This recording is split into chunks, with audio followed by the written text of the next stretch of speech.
Welcome to the world famous Black Star Music and Video. We got everything from music CDs,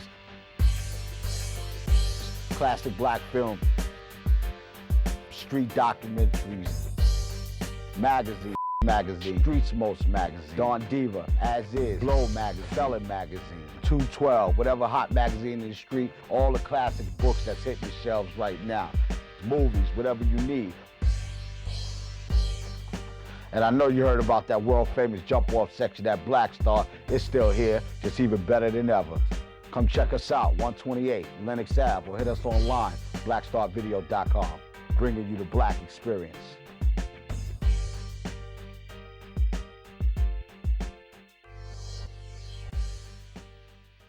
Introducing Troy Reed's Street Stars. Own them on DVD. No matter where you go, there's a street star, there's a story. The real-life stories of the street's most notorious hustlers. Uncensored. Street Stars. Look for these and other Street Stars titles coming to DVD. Rayful Edmond III, the man who was accused by the U.S. Attorney's Office in this town of being responsible for bringing a ton of cocaine into this city. The FBI got a tip from an informant that Rayful was setting up deals from the prison at Lewisburg. They know the raw stuff is coming in. He couldn't have been there for but 2 months before we started hearing. Everybody was moving dope. Everybody was selling wine. Colombians are teaming up with Mexicans.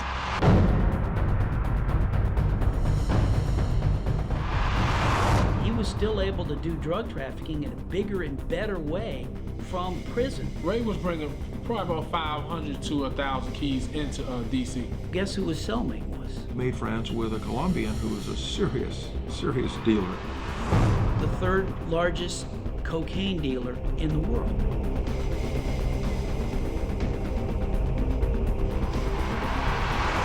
Every now and then you're gonna have a drought somewhere. He never had a drought. Ray was hitting the whole D.C., man. 50 of them keys, right? People wasn't even paying. Ray would send out a message to him. You guys don't pay me, you're coming here with me. 19,000 pounds of cocaine that was seized. That's the largest seizure of drugs I've ever seen in my life. They played the tapes for him with his voice setting up drug deals. He knew there was no beating that. He'd already made a decision that when they stepped to him, he was going to cooperate. The Colombian dudes that Ray was fucking with, as well as some of their associates, was fucked up when they found out Ray was informant. One of the most feared drug kingpins in Colombia has given himself up. You don't testify against Colombians if you want to live. Well, right now, it's kind of sad. Mr. Edmond is in involuntary protective custody. Because when I'm in jail, most of the time, I'm separated from everybody. Rayful's going to have to spend the rest of his life in the witness protection program.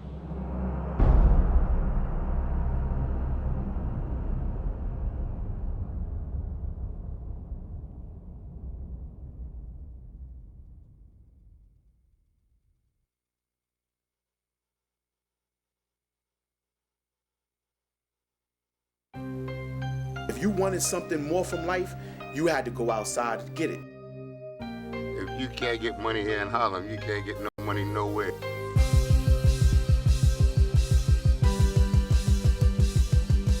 You heard of 3 the hard way? Well, this was the real 3 the hard way. Alpo, AZ, and Rich Porter. They was the mayor of Harlem, all 3 of them together. The small fry motherfuckers that was running errands, man, for the niggas back in the 70s, was bosses, man. It's like everybody here is Michael Jordan in comparison if he was in the NBA. Everybody's a superstar. The Harlem niggas was the most super flamboyant fly niggas on earth, man. Even the big dudes that was in Queens, the big dudes that was in the Bronx, the big dudes that was in Brooklyn, they was all coming to Harlem. It was coke, it was dope, it was crack. Everything was selling. I don't think nobody in the city was moving coke and crack like what's going on in Harlem. We was the youngest niggas probably in history to ever do it the way we did it. Al wasn't the richest nigga in Harlem, but he was one of the most popular because of the shit that he was doing. Well, people knew him as Alpo. I knew him as Negro. He was just like every other kid in the hood, man. We was all trying to find something to take our mind off the fact that we was fucked up. Because everybody thought he was black, but he was just a dark-skinned Puerto Rican. That nigga speaks Spanish very well. The 70s and 80s was rough. The state of black America is still very grim. Mom's on welfare, dad not at home. He was a good kid, without a doubt, man. He was a damn good kid. He was very humble about a lot of things. As far as I know, it was always his mom who did everything. Mostly you seen Poe and you seen his younger sister. If he had a problem with somebody or something like that and his moms come down, his moms are like, be like, yo, that's my son, don't touch him. She be on the front line. Poe just, for some reason, always stood out. His mother always had him into, you know, she was always taking him like to camps. He was going away to fresh air fund, we all did that. He stayed this summer with a white family. I think there was another little boy that the family had that was their son, and Al was like their son.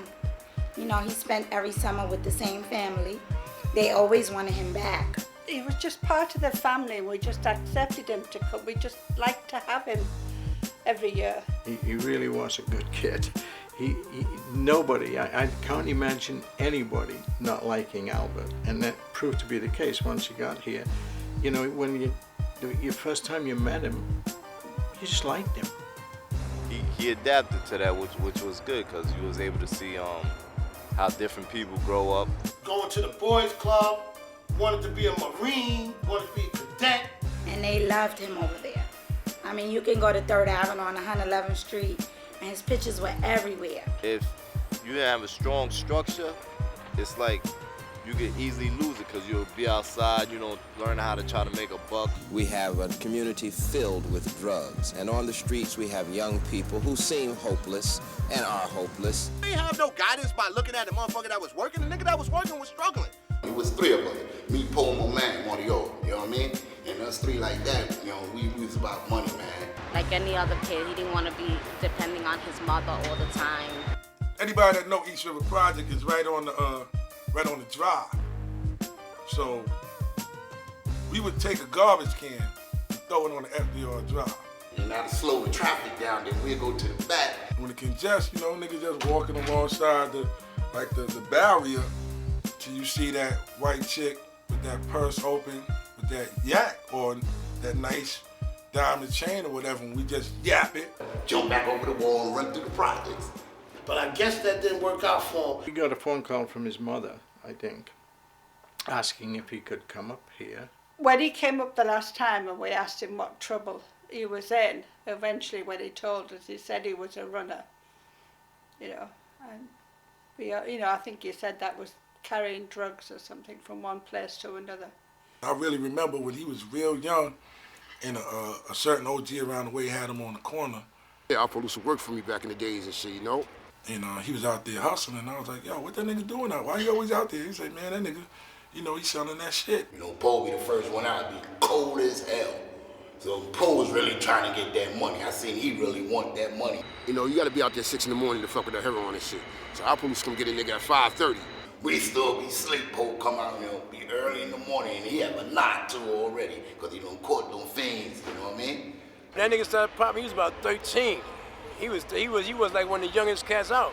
He started real young. It was that very last time that he came, and he must have been only like 15 and a half, and he had the big chains on, the big gold chains. The kids around here noticed these things immediately and started asking questions. At this time and age, that might be normal, but I'm talking about back in 78. You understand? A 13, 14-year-old kid, you know, 79, that wasn't normal. He was very street smart, and he would observe everything. Nigga had the eye of the tiger, and he was hungry, man. Poe wasn't drinking, Poe wasn't smoking no weed, Poe didn't do nothing, you know? Poe was strictly about getting paper and putting that shit away. There's some shit like LeBron James he got it, Michael Jordan had it, Poe had it. When my nigga Al met my man Shorty Love, and my man Love showed this nigga the way what this is. His game wasn't aggressive at all. When he got with Randy, the beast came out with him. When Alpo met Randy, somehow Randy installed an aggressiveness in him, and he just went ahead and did his damn thing. And he learned, like, listen, if you want to get in the game, you gotta be 110% sure, because the nigga would take you out, and never underestimate the man that don't got nothing. When my niggas and them was going on the grind and stick the motherfucking Dominicans up, and they had to send a nigga in there, like my nigga Poe he knew Spanish. They didn't know he knew Spanish. So when they was talking that laga, he was on the side letting niggas know what to do. As soon as Poe get in the house, nigga tell you, he'll tell you, man, this is on the 7th floor. Bam, just come up here and kick the door down. Watch out for this nigga. The gun is over there. The coke is over here. The keys over there. See, he buying it. Yo, listen, hold up. I gotta go to the car and get some more money. That's when niggas come in and stick everything up. The adrenaline that Poe got, that shit felt so good to anybody practically, but the adrenaline felt so good, man, it gave him a rush. Let's do it again. Let's do it again. Let's go up here and put pressure on these motherfucking niggas across town, and we get a bunch of keys and we just lock the whole area up. Yo, they had the whole east side on lockdown, man, for real. They had the whole east side on lockdown. He was only 15 years old when he blew up, and it was like overnight. He was like Josie Ware on the Outlaws. He had a posse. When them niggas rolled, they was no joke. Them niggas, if they went into your house and it was drama, them niggas even turned the fish tank over. They didn't leave no witnesses in that game. After he learned what that heart felt like and how ruthless he had to be to maintain his game and get them papers, he got that. It was a time when he would joke around, but when he was serious, that Puerto Rican would come out of him in a minute. The game was rough, so he just, he put his grind on. He had stick-up kids in check. He was checking stick-up niggas. He was telling niggas, listen, that's my spot, don't fuck with that. And they wasn't fucking with it. And it was funny to watch this young teenage kid work 45, 30-year-old men, and how he would work them and tell them to go to the store and get him a sandwich. Go over there, do this for me, and how they would listen and respect him. A new secret offensive is underway tonight in the war on illegal drugs. It is aimed at stopping the supply of cocaine. Timing was everything, because all the older hustlers had faded out, and the game was wide open. This is the kind of lucrative profit that's in this whole business. Which one of you is asking where we're going to get the money? This is going to help the deficit being reduced, huh? There it is. This whole area right here was nothing but the tyrants. They had the drug shit locked down. But them niggas, so many of them niggas was getting knocked off, and niggas was going to jail, and niggas was snitching on them. So that allowed the Colombians to come in and fill the void. Yo, they started giving it to a nigga cheaper than what the Chinese was giving it to a nigga for. Their production is equal to nearly 3 times the amount of cocaine that was brought into the United States last year. These countries who say they're our friends and they're our allies, they're destroying